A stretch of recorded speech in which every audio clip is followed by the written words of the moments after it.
Hey folks, this improvement comes from our QC department. We use these specialized test probes to check our spring-free trampolines and Goba Play backyard sporting equipment to make sure everything meets international safety standards like ASTM and EN. Originally, all these probes were just sitting on a shelf in the QC room, so to improve how we stored them, we first cut dedicated pockets in Kaizen foam for every probe, giving each tool a proper home and making them easy to spot. Then we took the improvement further and mounted the foam on a custom wall rack at a comfortable height near to where we stored other jigs. We also added clear labels, but this still meant that the operator had to travel from our installation and inspection area to get the probes each time he needed them.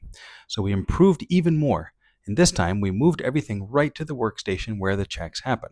Now the team can grab a probe in one step, do the check, and put it back immediately. No extra walking, no wasted motion, and as a positive side benefit, because the probes are so accessible, they're being used more often, which means better quality checks and stronger compliance.